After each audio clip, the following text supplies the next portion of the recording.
Hello, eager Beavers, and welcome back to Beaver Immigration's YouTube channel. Today we're going to be speaking to Bernhardt from GoodX Canada. Bernhardt is currently in Toronto working with PICAP, a designated organization. Bernhardt was a successful applicant to Canada's startup visa program and specializes in medtech. I hope you find this interview informative and learn from Bernhardt's experiences. Don't forget to like and subscribe. So welcome, Bernhardt. You are from GoodX Canada, formerly GoodX South Africa.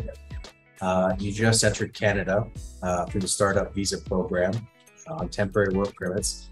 Why don't you introduce yourself to the audience today? Tell us a little bit about yourself and then a little bit about GoodX Canada.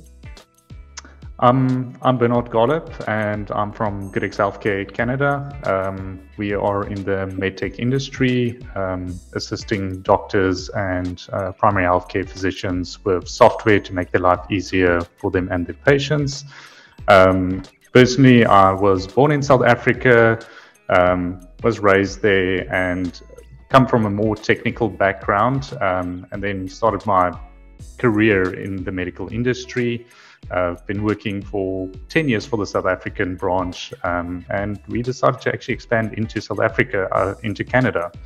And yeah, I'm leading the journey for us there, and so far it's been going good. Why was Canada important for you, both on a personal note and from commercial opportunities? So Canada, from a personal note, was we decided to have kids, myself and my wife, and living in South Africa, being the country with the second highest crime rate in the world, we actually had to make a hard decision if we actually wanted to raise kids in South Africa or not. And based on that, we started actually evaluating countries on their happiness score in the world. Canada rated in the top 10 back then. I think they're currently number 11 or 12 in the world rankings at the moment. But overall, we had a short list of countries we actually wanted to go to. And based on economic standing, happiness, Canada actually just beat all the rest for us to go to. And for the fact that there was some commercial opportunities for us there. And so from a commercial point of view, Canada has a public healthcare sector, but also a pretty big private healthcare sector. And South Africa has a very big private healthcare sector, but the public healthcare sector is very similar to our South African insurance is very similar to the insurance in Canada, which made our product a very easy fit for the Canadian market to expand into. Okay. So a question that I know a lot of people want to know the answer to, and a question that's always asked us about. Walk us through what it was like landing in Canada and getting your work permits. It was actually quite easy. I stressed a lot about it, right? I mean, you get this impression you're going to pop up there, get to a TSA consultant or a Canadian immigration consultant, and somebody's going to grill you in terms of everything you needed and why you're here, and check all your pedigree. But the reality is, you walk through immigration, you scan your passport electronically. It immediately flags you to say that you need to go to the immigration path. You get to the consultant, they'll quickly check your passport and tell you, please go on to the right-hand side. You walk through a little queue, and then they're quite clear about where you should go and what you should do. You wait a few minutes, and then you'll actually get to an immigration officer who will assist you. And the guy was actually very friendly, quite chatty with us in terms of giving advice, what to do in Toronto, where to stay. We were talking about the prices of housing in Toronto and how it just suddenly started skyrocketing. And I mean, they actually, or at least the officer we got was very friendly, very accommodating, asked us a few questions while we're here, asked us for our documentation, proof of where we're going to work, where we are going to stay, but nothing I expected out of the normal from a normal immigration officer, even if you go for a visit through it.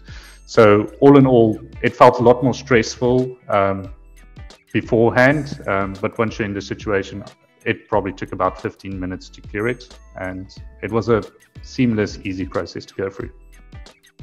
Okay, let's talk about the hard part now. You contacted Beaver, I guess, sometime in mid 2021. Yeah. And I don't want the viewers to get the wrong idea that it's just easy breezy to pitch in to Pearson Airport and jump on a plane. Walk me through the process you went in terms of, reaching out to Canadian immigration consulting firm, your research, what went into that, other programs you looked into.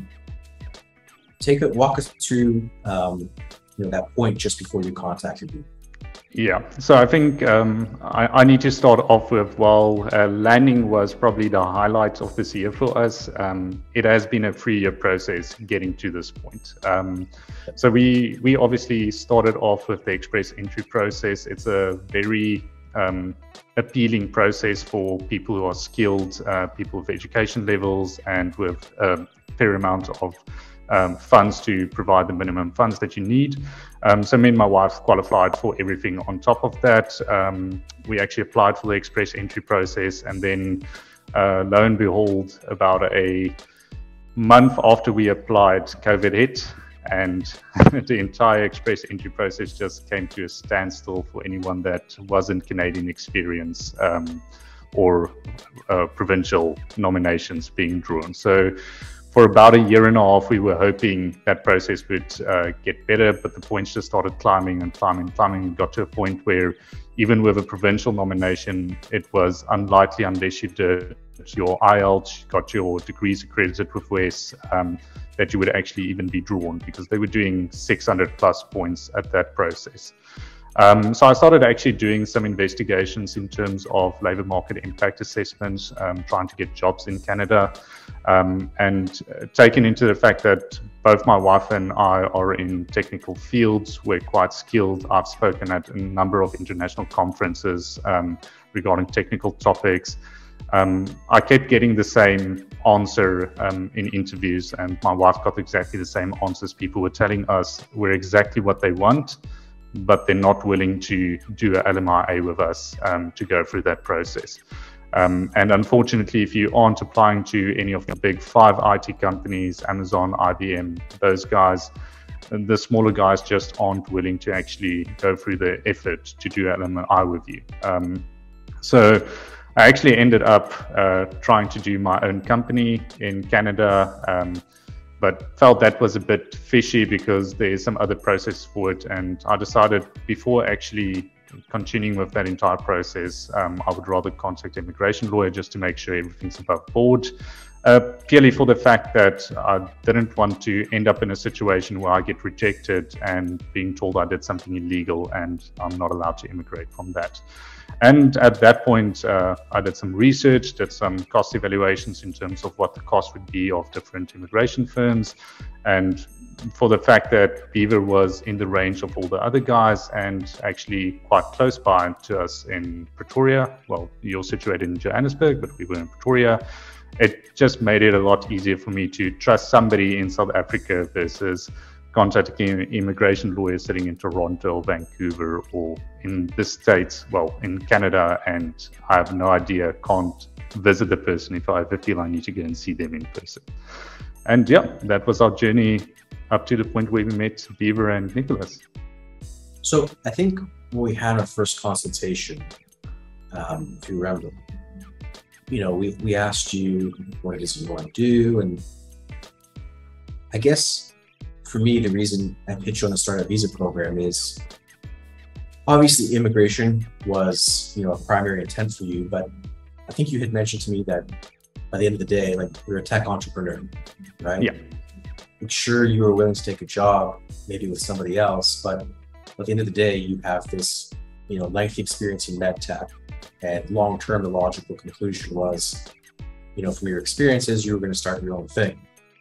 The only thing is, I don't think you knew about the startup visa, or let's say the details of the startup visa, and talk about, from your understanding of the visa, like, what attracted you with that? Like, why did we make the yes decision in terms of choosing this visa as opposed to others?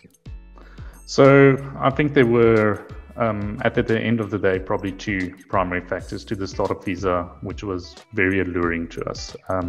The first one is the direct access to permanent residency. Obviously, with trying to have kids, it was something that was at the top of my list to try and do. The second thing, the startup visa is quite nicely packaged with the incubator company, which makes the startup of a company in a new country a lot easier. Anyone that's trying to start a company in a new country will know there's lots of logistical issues that you need to sort out to actually get the company operating. And I mean, these are basic stuff like trying to get your payroll sorted out, trying to get your taxes paid, and trying to make sure your legal requirements are correct in terms of the industry you are in. And one of the things we were looking at was trying to do an intercompany transfer type of mechanism versus a startup visa. And the swing vote literally came down to the fact that you've got an incubator that supports you in getting your business started makes a big difference in the likelihood that your business is going to succeed. And it also makes the landing process for your business a lot easier. So let's talk about, I believe you started your incubation cohort with PiCap earlier on this month. Walk me through that. What's that experience like? So that experience has been actually quite pleasant to this point. I'm expecting quite a lot more still to come. But I mean, from my experience, there's some very well structured seminars being held for us in terms of all these logistical issues that I just mentioned, stuff like what's your legal requirements, what's your tax requirements, what's your accounting requirements that they're currently hosting for us. But what I actually more appreciate about PiCap in terms of my communication with them is their willingness to be flexible. So we have some very custom requirements for the industry we're working in terms of how we wanted to run our business. And I was quite scared initially that it was going to be a cookie printer type of method of just trying to do it our way or don't do it at all. But after actually engaging with Stuart, who's the CEO of PiCap, multiple times, I mean, they've assisted me on everything I've asked with. If I ask for introductions to certain people in the industry because I need doors opened up, they're always willing to help with that. If I need advice in certain aspects of my business, getting it started, just because, I mean, I don't know certain stuff, they're always willing to help. They're always willing to arrange meetings to have a chat with me. They're willing to arrange mentors for me in the correct settings with the correct knowledge that I need for it. And I mean, for the last month and a few days, my experience has been quite positive in terms of it. And I mean, it made my life a lot easier because it allowed me to focus on the business opposed to actually trying to sort out all the nitty-gritty logistics, which I was quite scared would take up a lot of my time. Startup visa is really designed for individuals like yourself. You know, you're an expert, let's say, in the med tech world. I'm saying it's not you, but Canada is a laggard in technical innovation. In terms of IT infrastructure in the Canadian public healthcare system, in one word, it's, in my opinion, it's Byzantine. And you and I have had a lot of conversations about the value that GoodX can add to that industry. And talk to me about, you know, GoodX Canada, what you want to do, the gaps and opportunities, the products you want to come in with. Like, what is the short-term game? So I think the easiest thing to start off with is what our mission is in Canada. And it's very similar to the one we have in South Africa. We want to make it easier and better for the doctor and the patient in the entire process. And one of the major gaps we saw in the Canadian market is there's very few players trying to provide all-encompassive product for the market. So people will specialize either in billing, either in diary bookings, or either in the clinical or electronic medical records, but very few guys offer a full product for that. And then we try to go even a step further than that. We've got smart forms because we know that actually doctors don't have the same process flow, don't want to collect the same type of data. So we have custom forms that somebody can set up. You can do your billing from your clinical records. You can do your diagnosis from your clinical records. And all of this is designed so that a doctor can focus on treating his patient opposed to focusing on all the logistical stuff of running his practice. And we go a lot further than that. We try to do stuff that we've done in South Africa, like fraud detection. While it's not something that big in Canada yet, it is something that the training markets are showing that's increasing step by step. We try to make accessibility to information a lot easier. We try to make it secure. And all of this is the product offering that we're trying to do and trying to disrupt the Canadian market with, is to give a product that caters to the end-to-end needs of any medical practice, but also to make sure that it's not a cumbersome process, but an easy process for you to do what you want, how you want to do it, and so that doctors can focus on just giving the best healthcare treatment to their patients, so that patients can just get healthy. The question I've always wanted to ask, I'm asking you now, and somebody who, just like everyone else, is going through the healthcare system, constantly having to fill out the same forms over and over again. You're going from one doctor to the next, and there's no consistent digital chain of your healthcare history, right? So yeah, I have doctors in Canada, I have doctors in Cape Town, I have doctors in Johannesburg. You know, I see specialists around the world, and each one has a special paperized file on me. And my question to you is, where do you see the future? And I know it's a very big panoramic question. Where do you see the future of like digital healthcare documentation? Do you see it, I guess what I'm really asking is, do you see a point where, you know, we're going to have our healthcare system all on our phone on one app? So we go to one specialist and you can see everything, what medication we're on, what medication we have been on. You know, I had 1 million blood tests done. I don't know where the results was. Like, where do you see the future? Where is it going? Where it should go? Like, what is GoodX's like view on this? So that is one of the primary concerns the entire medical market has worldwide. You've had this issue, and 1 million other people have had the exact same issue. It's definitely moving in the right direction. I think the biggest problem in this area at the moment is that countries don't want to release your medical records outside of the country, right? So there's a lot of legislation in every country regarding that medical records need to be kept in the country. GoodX's view on this is actually quite clear, and we're designing a range of products around this from both the practitioner side as well as the patient side, is that the patient owns his own medical record. The patient should have all his medical records on a device and be able to securely share that with any medical practitioner he wants to. Doesn't matter if that practitioner is in South Africa, Germany, Canada, USA. Where you're seeing a specialist for treatment, you should be able to provide them with your complete records. And the reason for this is really straightforward, is your complete record is the best way for you to actually get the best healthcare and the best advice from any specialist you're going to get. People forget stuff. I mean, I can't remember what operations I had 10 years ago. And the reality is that might be something significant that a specialist would need to know when treating you for something, for some type of illness. And we forget this, right? And regulations in most countries only require you to keep medical records for 15 years on your system. And people are becoming 80, 90 and don't know what they did 30 years ago. And the reality is that medical record should sit with the person who owns it, who requires it for future treatments. And what you've mentioned is the idea is to get this onto an app for yourself, to have it stored for yourself, and to give you the right to share it with whoever you want to share it. If you want to share it with your chiropractor, with your pathology lab, with your surgical doctor, that's your choice to do that. And people shouldn't be regulating or prescribing to a patient who they can share their medical records with. Now, I know you've mentioned to me that you're GoodX Canada startup. This is like a long-term vision goal to give more control to the patient in terms of their healthcare history. Correct. Who else is pioneering this in Canada? Is anyone else doing this?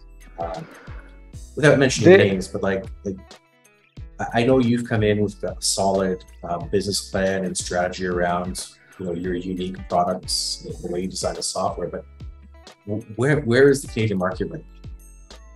So the Canadian market does have something similar to it, I mean, I can say it openly. Looking at the Ontario Health, they're trying to do something similar, but they're very focused on what type of industries data they're trying to collect, and I think that's unfortunately very narrow-minded.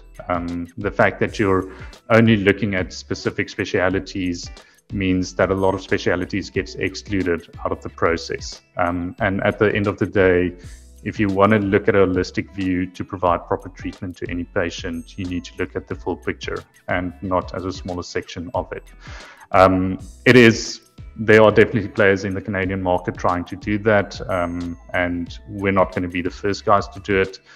I think the advantage we have over a lot of other people in this market is we're quite innovative, and we've done a product like this already in South Africa. We know what it takes, we know how to get it up and running, and we can do it at a fraction of the cost compared to what more expensive development houses try to do it for.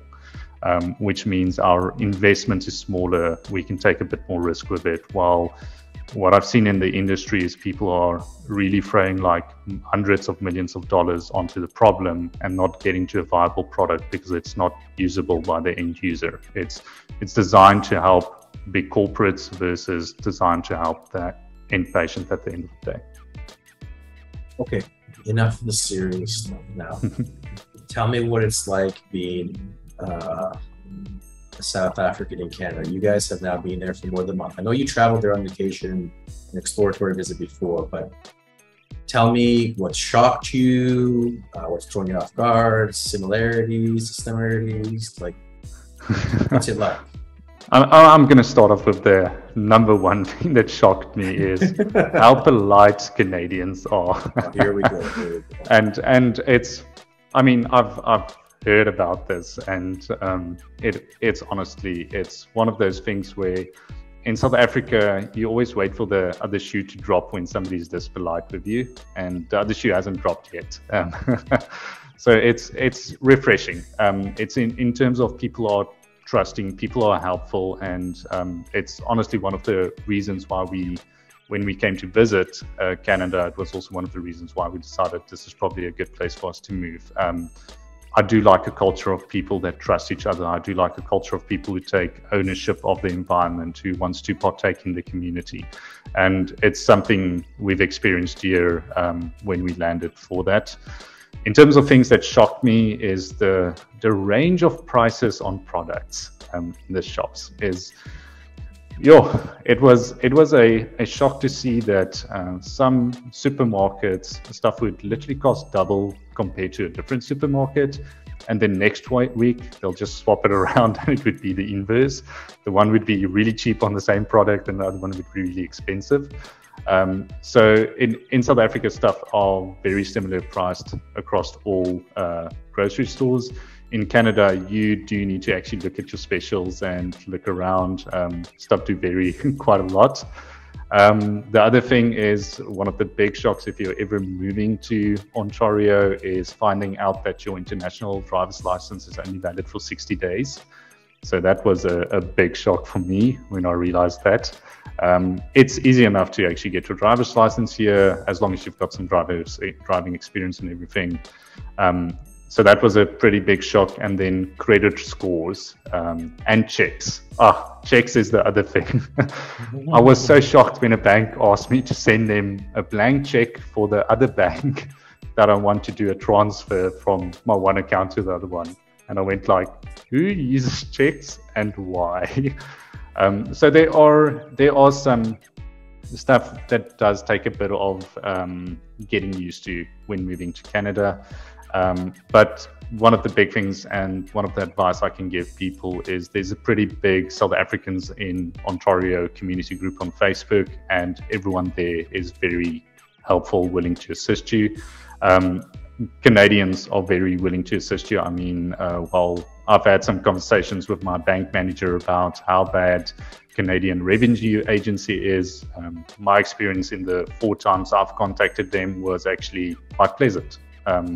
They were friendly, they were trying to help me, even though my terminology was completely wrong about everything related to tax in Canada. The fact of the matter is there's always going to be small little changes that you're going to need. And the easiest way to do this is to ask advice from other South Africans that have made the transit over. And then in terms of engage with other Canadians, right? I mean, South Africans have a very narrow view of what the world looks like because of where we're coming from. Canadians have a bit of a different view, and it's one of the things where I'm yet again quite happy with my interaction with Stuart from PiCap. We've had some social drinks afterwards, after work, and to get context of how Canadians experience Canada is quite invigorating for me. It's nice to see what their take is on Canada and Toronto and Ontario. And I would say don't get yourself huddled up in a South African Canadian mindset, but rather actually embrace the culture. It is a really nice culture to get into. And while there is awesome stuff that I think could be done better, I mean, it's overall a much more pleasant experience than compared to what I've seen in South Africa. Walk me through your methodology of kind of selecting Toronto, how you and your partner went about searching for a rental in your community. Just walk me through that process. Okay, so I'm going to start this off with a caveat that we ended up settling in Toronto, Ontario, predominantly due to the business. It just had a very big medical doctor market here, and that was the key indicator for us to actually make the choice to stay here. What I would advise if you start looking at where you want to stay, what you want to do, I'd start off by asking people on Facebook what areas they're staying in, where there's big communities of South Africans, because it does make it a lot easier to land here with somebody else that's been through the process you've been through and does have a similar culture to you. The second thing I will tell you is Toronto properties are really expensive to buy and rent at this stage. They are planning to do some adjustments for that in the next coming 2 years, which will hopefully help that. But the reality is you are going to pay a lot more than you expected to pay if you're staying in Toronto for at least the immediate future going for that. While if you were looking at going to places like Calgary and Alberta, you were looking at probably half the rental cost compared to something same unit size in Toronto. But at the end of the day, there's a couple of things you want to have a look out for that. I think you need to decide what type of lifestyle you want. And that was one of the key drivers for looking at places in Toronto. My wife and I had a look at, and we actually ended up settling in the Beaches, which is a bit more of a touristy type of upper class area, but the vibe is very nice here. You're next to a beach, you're next to a lake, the people are very friendly, there's a lot of smaller restaurants to go and eat out, so it's a lot like a Cape Town vibe if you've ever been to Cape Town. And we decided to look at places where we wanted to feel safe in the environment we're living in. We wanted an environment where people are looking after the environment, where it's clean, where it's nice to stay in, and that drove primarily looking at suburbs that were the same for that. And we actually ended up staying in the Beaches for the next foreseeable future, opposed to actually looking at places downtown in Shore Lake Boulevard Drive, which are very nice units on the lake as well, but it's more city, it's more mid-city. And at the end of the day, I think that's the primary thing you want to have a look at is what are you looking at? How do you want your life to be? Cost does matter. I mean, at the end of the day, unfortunately, you do have to take into account what you can afford in Canada. Rent is expensive, but I would also say that rather pay a bit more and get what you want versus slumming it and getting a cheaper place, but you end up with something that you're going to dread for 12 months. I also want to add on to it, most places here rent for 12-month periods, so you don't do month-to-month rentals, or they're very rare to find in Canada, well, at least in Toronto. So if you intend to stay in a place for a year, make sure it's a place you want to stay. And yeah, that was basically our thought pattern. We obviously went to go and explore quite a lot of suburbs. It was quite interesting using the public transport here to get everywhere. But at the end of the day, we had a little bit of a checklist in terms of quality of life we wanted, and we ended up settling with where we stay now. What advice would you have to a business immigrant, somebody who wants to do business immigration to Canada? I know it's a fairly broad question, but break it in two parts. Commercial advice in terms of your business aspirations, and then the immigration, understanding the immigration. Okay, so commercial aspirations, I think my primary advice would be here is to quickly as possible make sure your product is fit for the market, to get your MVP, minimum viable product, ready for the market. And that could be a range of different requirements depending on what sector you are in. But once you have a minimum viable product, it becomes a lot easier to introduce it to people in the market and to actually start validating if your product's going to fit or not. The second piece of advice I would give you is make the right contacts. And yet again, it's something I've mentioned with PyCap, is to get introduced to the right players in the market is crucial for success.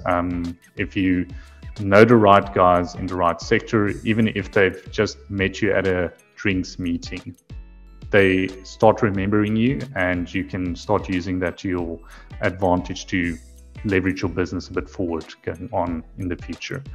The last thing I would say is prepare for some hiccups in terms of your logistical stuff, like getting your payroll up and running, your accounting up and running, your taxes up and running. They are a bit different than they are in South Africa.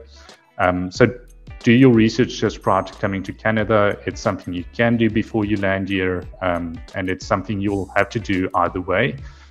In my case, I simplified it and just went with a bunch of vendors to try and simplify it for me, because at the end of the day, you want to focus on growing your business, not focus on all the logistical stuff. In terms of the startup visa process, make sure you've done your market research before you go into a startup visa process. In terms of any decent incubator, they are going to test your business plan. They are going to have knowledgeable people on your panel to review product. And you are going to be in an interview where people are going to ask you questions about how do you plan to make this in the Canadian market. And anyone that's done a proper business plan will have done their research and should know the answers to these type of questions. The second thing I would say in a startup visa process is ensure that whichever incubator you go with, they do have the correct mentors and people in your industry to assist you with it. It makes a big difference in that area of expertise.